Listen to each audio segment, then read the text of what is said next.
Good morning students.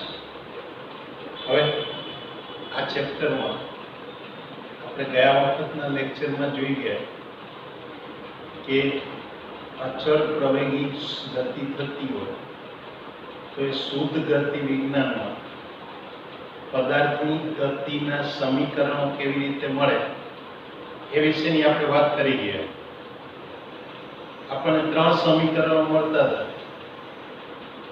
એક તો કે પદાર્થના અંતિમ વેગ v માટે v બરાબર v0 પ્લસ at, જ્યાં v0 એટલે પ્રારંભિક વેગ, a એટલે અચળ પ્રવેગ અને t એટલે સમય. એટલે કે આ સમીકરણ પરથી પ્રારંભિક વેગ જાણતા હોય, અચળ પ્રવેગ જાણતા હોય તો t સમયે પદાર્થનો વેગ કેટલો હશે એ શોધી શકાય. બીજું એક સમીકરણ આપણે જોઈ ગયા કે સ્થાનાંતર x બરાબર v0t વત્તા 1/2 at², એટલે કે ત્યાં પ્રારંભિક વેગ, અચળ પ્રવેગ જાણતા હોય તો t સમયમાં થતું પદાર્થનું સ્થાનાંતર શોધી શકાય. ત્રીજું એક સમીકરણ હતું v² v0² બરાબર 2ax. એટલે આમાં જો તમે પ્રારંભિક વેગ જાણતા હો, પ્રવેગ જાણતા હો તો x અંતરે જતા પદાર્થનો વેગ કેટલો હશે એ શોધી શકાય. એવા 3 સમીકરણોની વાત કરી ગયા. હવે આજના આપણા લેક્ચરમાં આપણે જોઈશું કે સાપેક્ષ વેગ કોને કહેવાય. આજે આપણે સાપેક્ષ વેગ વિશેની વાત કરીશું. સાપેક્ષ વેગ સમજવા માટે હું પહેલા એક બિલકુલ સાદી વ્યવહારિક રીત લઉં.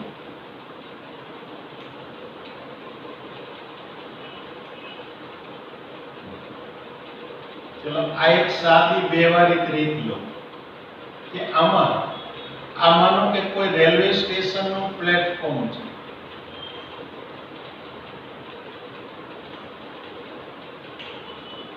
અહીંયા જુદા જુદા 3 રેલવે ટ્રેક છે.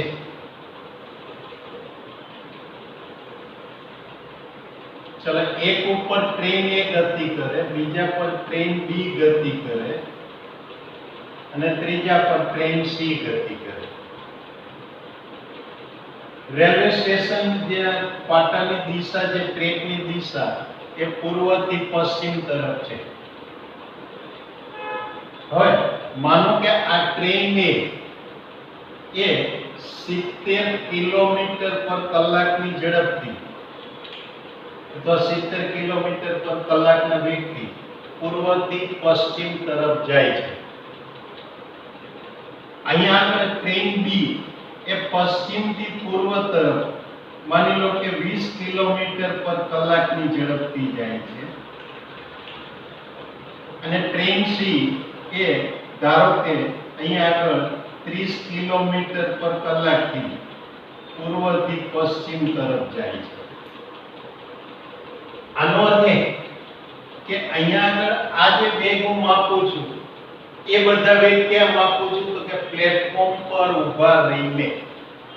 માટે આ બધાને પ્લેટફોર્મની સાપેક્ષે વેગ કહેવાય. એટલે હું કહી શકું કે પ્લેટફોર્મની સાપેક્ષે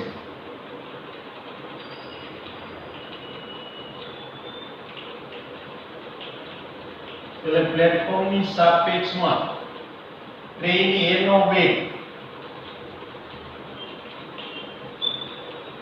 એ આપણને 70 કિલોમીટર પર કલાક મળે, જે પૂર્વથી પશ્ચિમ તરફ. ટ્રેન B નો વેગ લઈએ તો 20 કિલોમીટર પર કલાક પશ્ચિમથી પૂર્વ તરફ અને ટ્રેન C નો વેગ લઈએ તો 30 કિલોમીટર પર કલાક પૂર્વથી પશ્ચિમ તરફ. પણ હવે માની લો કે ટ્રેન B માં બેઠેલ મુસાફર ટ્રેન A નો વેગ માપે છે. ચલો બી માં બેઠેલો મુસાફર મને વેગ માપે છે, એટલે એનો અર્થ એ કે વેગ બી ની સાપેક્ષે થયો.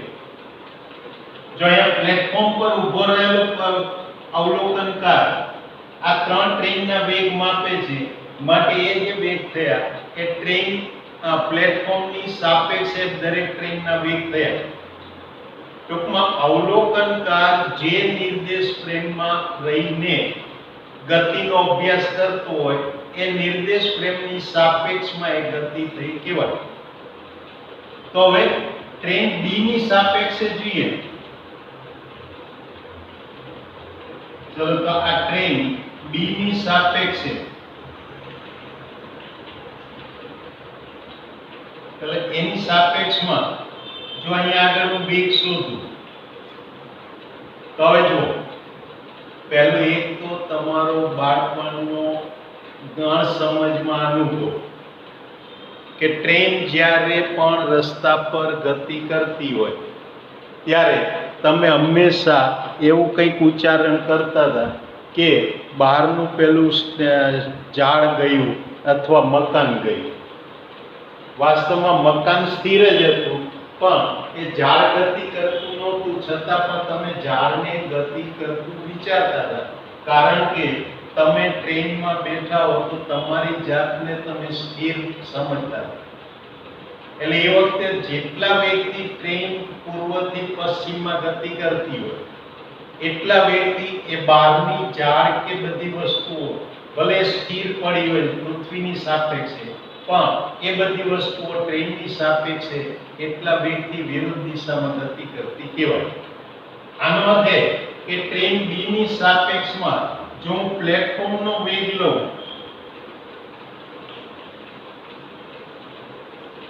તો એ વેગ એ મને મળશે 20 કિલોમીટર પર કલાક. પણ એ કઈ દિશામાં? તો કે ટ્રેન જાય છે પશ્ચિમથી પૂર્વ, એટલે પ્લેટફોર્મ પૂર્વથી પશ્ચિમ જતું લાગે. જે વાસ્તવમાં તમને ખબર છે કે પ્લેટફોર્મ તો ગતિ કરતું જ નથી, છતાંય તમે પ્લેટફોર્મને એક બાજુ ગતિ કરતું વિચારો છો. ચલો આ વસ્તુ તો મેં તમને કહ્યું એ તો તમારી બાળપણમાં કે જ્યારે તમારામાં સમજ શક્તિનો પૂરતો સમજ શક્તિ નહોતી, એનો કંઈક અભાવ હતો.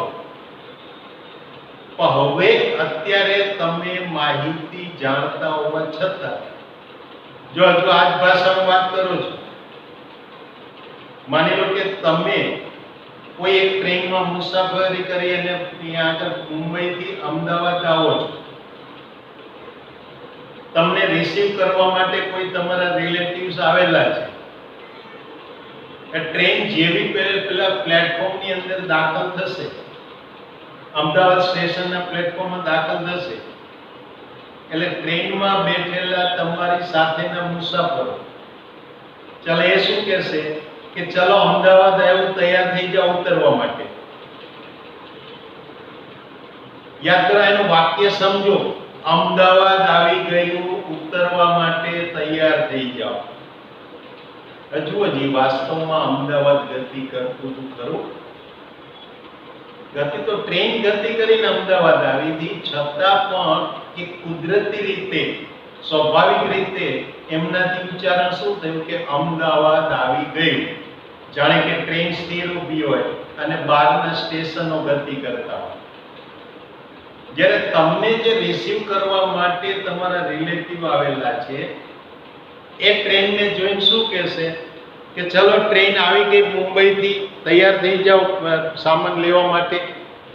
એટલે આ રીતે અહીંયા આગળ એ તમે કયા નિર્દેશ ફ્રેમમાં રહી અને ગતિનો અભ્યાસ કરો છો એના ઉપર એ વેગના આધારે.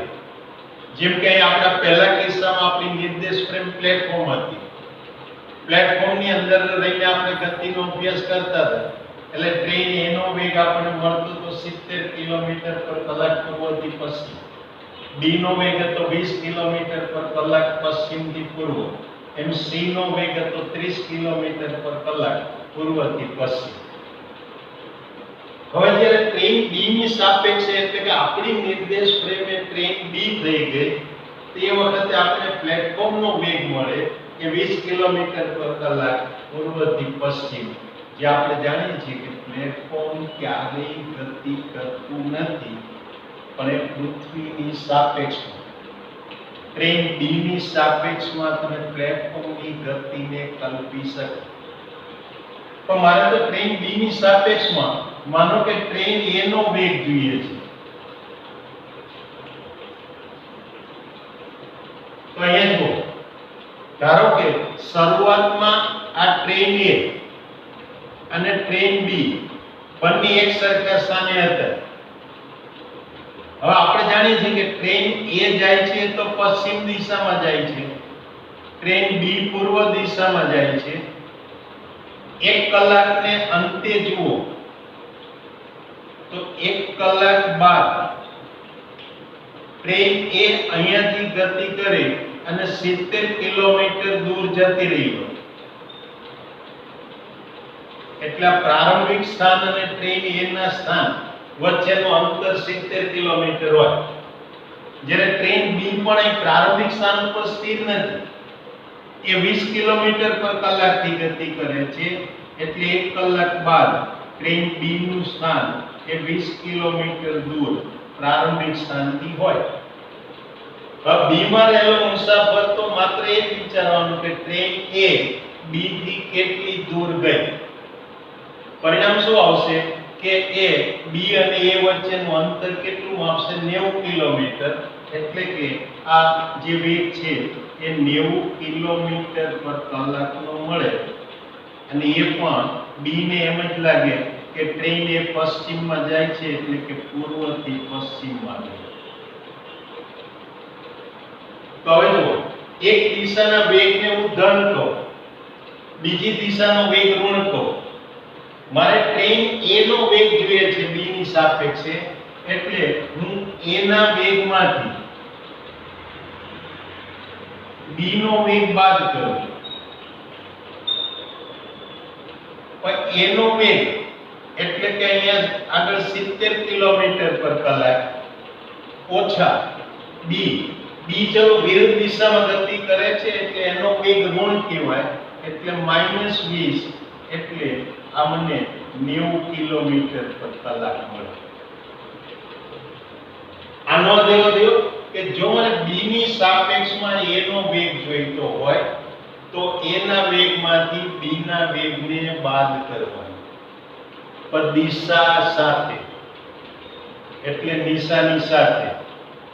જો અહીંયા પણ આપણે શરૂઆતમાં એ જ કરતા હતા, પ્લેટફોર્મનો વેગ છે એને શૂન્ય લેતા હતા. એટલે મારે ટ્રેન એ નો પ્લેટફોર્મની સાપેક્ષે વેગ જોતો હોય તો પ્લેટફોર્મના વેગમાંથી એ ના વેગમાંથી પ્લેટફોર્મનો વેગ બાદ કરતા. એટલે જેનો વેગ શોધવાનો હોય એ વેગમાંથી જેની સાપેક્ષમાં વેગ શોધવાનો હોય એ વેગ બાદ કરવાનો. ચલો એ રીતે ટ્રેન બી ની સાપેક્ષે મારે ટ્રેન સી નો વેગ જોઈતો હોય.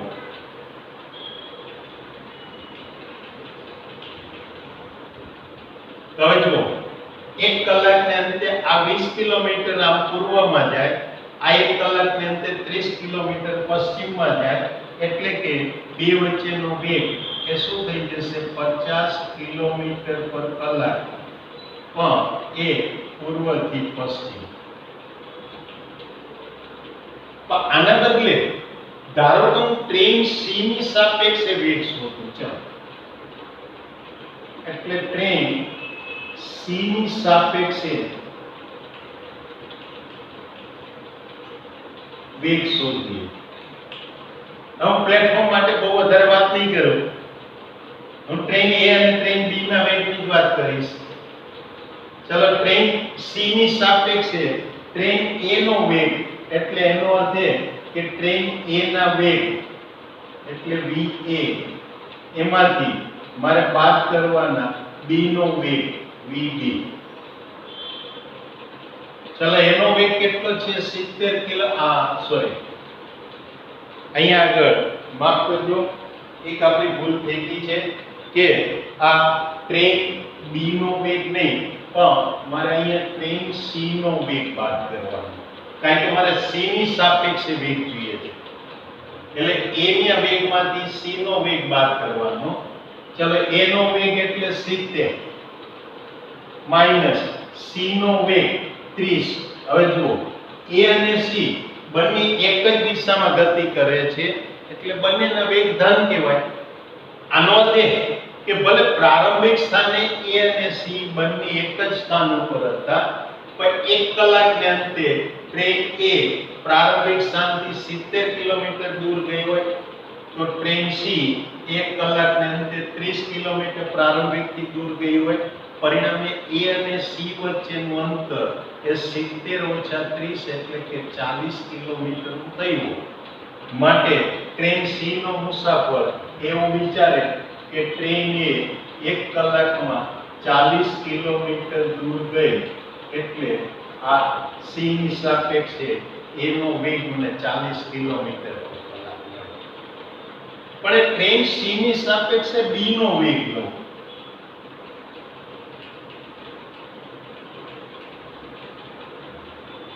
ચલો b નો વેગ એટલે b ના વેગ vb, એમાંથી c ની સાપેક્ષે એટલે vc બાદ કરવાના.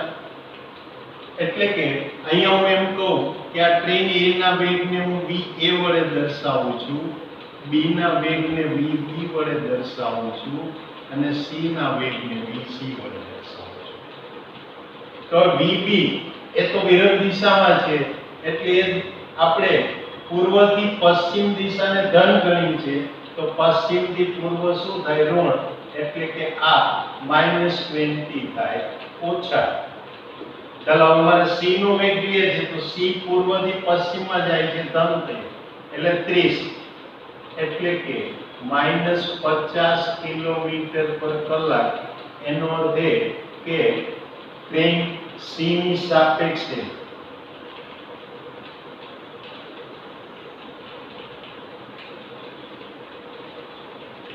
ટ્રેન b નો વેગ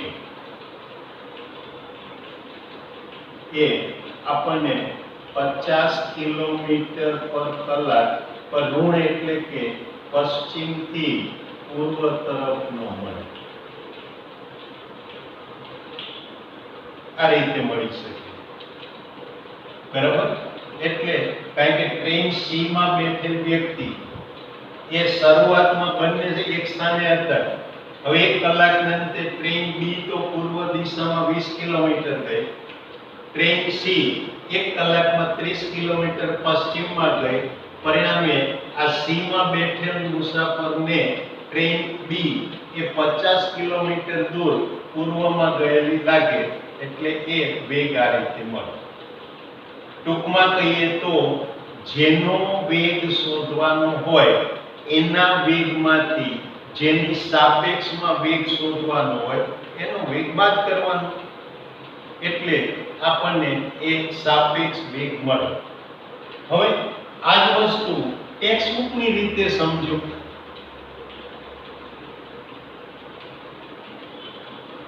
ચલો ટેક્સ્ટબુકની રીતે સાપેક્ષ વેગ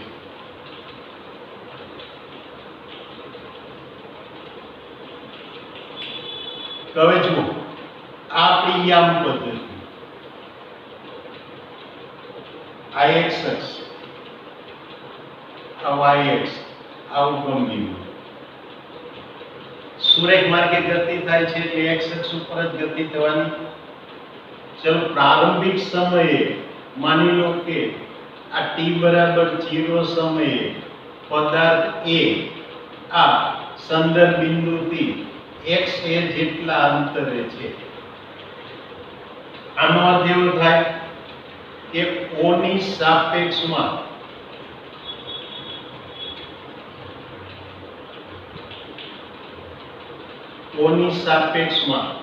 A નું પ્રારંભિક સ્થાન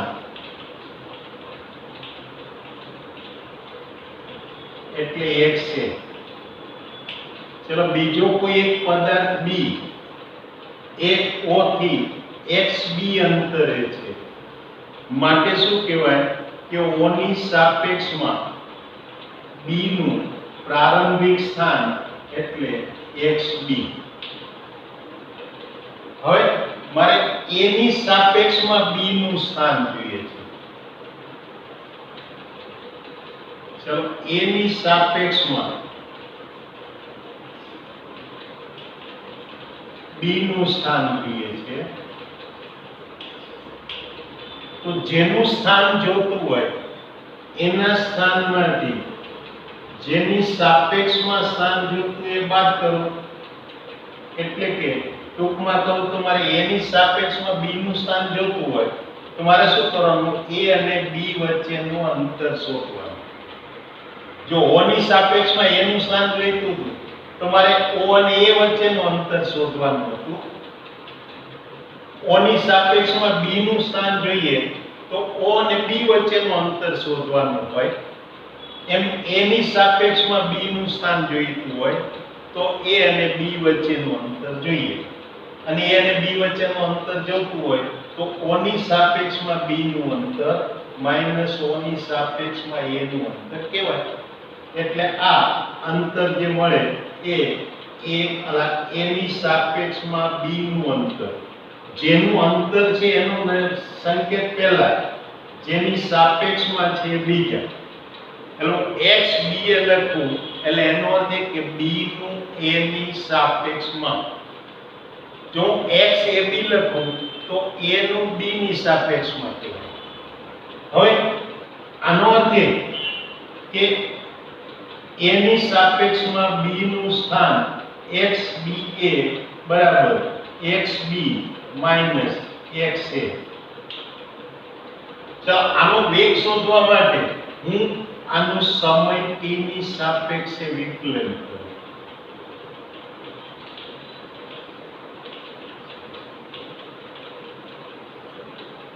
ચલો એ વિકલન કરીએ તો આપણે કહી શકીએ કે d/dt of xba is equal to d/dt of xb minus d/dt of xa. પણ સ્થાનનું સમયની સાપેક્ષે વિકલન એ તો આપણને પદાર્થનો વેગ આપે. એટલે એનો અર્થ એ કે આ મને b નો a ની સાપેક્ષે વેગ એટલે આ vba કહેવાય. તો અહીંયા આગળ xb નું t ની સાપેક્ષે વિકલન એટલે કે b નો o ની સાપેક્ષે વેગ થયો માઈનસ આ x a નું વિકલન છે એટલે a નો o ની સાપેક્ષે વેગ થયો. એટલે આ રીતે જો આ સાપેક્ષ વેગની તફાવત લઈએ, એટલે બંનેના o ની સાપેક્ષે વેગનો તફાવત લઈએ તો આ આપણને સાપેક્ષ વેગ મળે. ચાલો હવે જ્યારે બે પદાર્થો સાપેક્ષ વેગથી ગતિ કરતા હોય તો એવા સમયે આપણે અહીંયા આગળ એની ગતિના કંઈક આલેખો મેળવી શકીએ. એટલે સાપેક્ષ વેગથી થતી ગતિ એના માટેના આલેખો, સ્થાન x વિરુદ્ધ સમય t એના આલેખો આપણને આ રીતે મળે. એમાં પહેલી વસ્તુ કે આપણે એમ કહીએ કે a અને b એના વેગની કિંમતો સરખી છે, એટલે કે બંને સમાન વેગથી ગતિ કરે.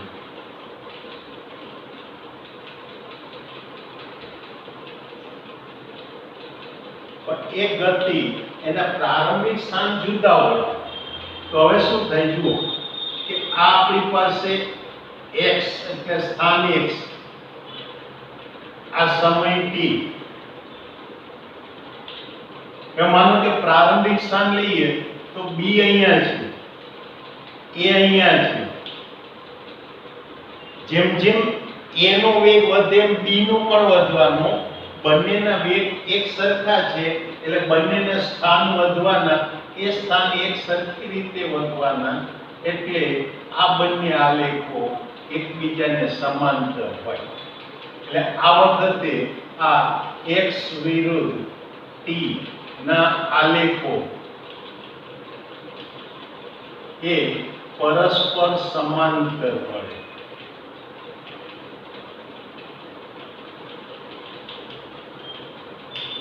એટલે અહીંયા આગળ જ્યારે બંને સમાન વેગથી ગતિ કરતા હોય તો x વિરુદ્ધ t ના આલેખો પરસ્પર સમાંતર મળે.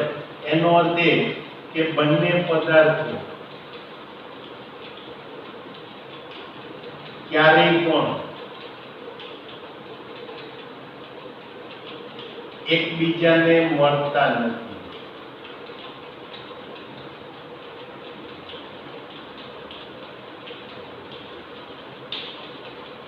એટલે પહેલો કિસ્સો વિચારી શકાય કે જેમાં બંનેના વેગ સરખા હોય. ચલો બીજા કિસ્સામાં હું એમ કહું કે a નો વેગ b ના વેગ કરતા વધુ હોય પણ એ સમાન દિશામાં ગતિ કરતા હોય.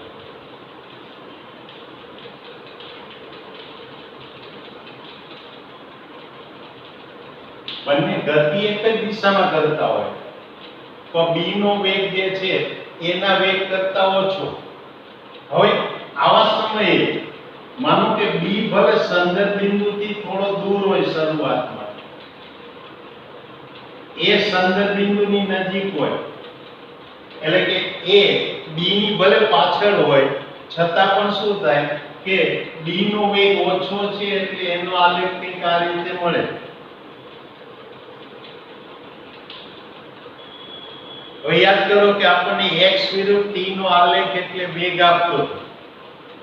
એનો અર્થ એ કે અહીંયા b નો વેગ ઓછો હોય તો b માટે x વિરુદ્ધ t ના આલેખનો ઢાળ પ્રમાણમાં ઓછો હોય એટલે કે એ આલેખ x અક્ષની કંઈક વધારે નજીક હોય. જ્યારે a નો વેગ વધારે છે એટલે કે a ના આલેખનો ઢાળ વધુ હોય એટલે x અક્ષથી ક્યાંક આમ દૂર જતો હોય એટલે એક સમયે આ બંને એકબીજાને મળે. એટલે અહીંયા આપણને x a બરાબર xb મળે. ત્યાર પછી જુઓ તો a સતત આગળ જતો જાય અને b એની પાછળ પાછળ ચાલતો જાય એટલે બંનેમાંથી a b ને એક સમયે ઓવરટેક કરી. આના કરતા જો b નો વેગ વધારે હોત, a નો વેગ ઓછો હોત તો આ b a ને ઓવરટેક કરી શકત.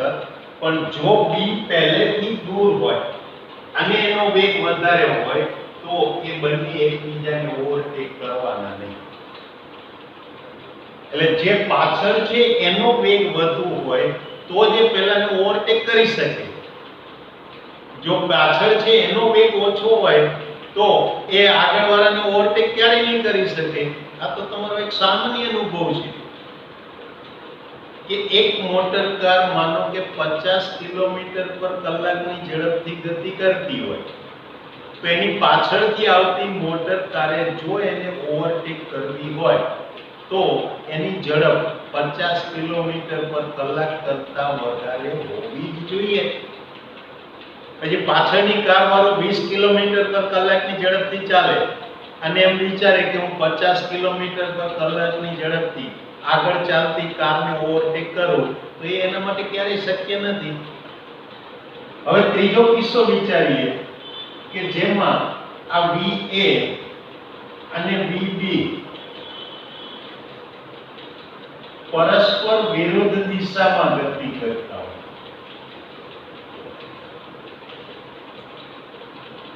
ચલે વિરુદ્ધ દિશામાં ગતિ કરતા હોય.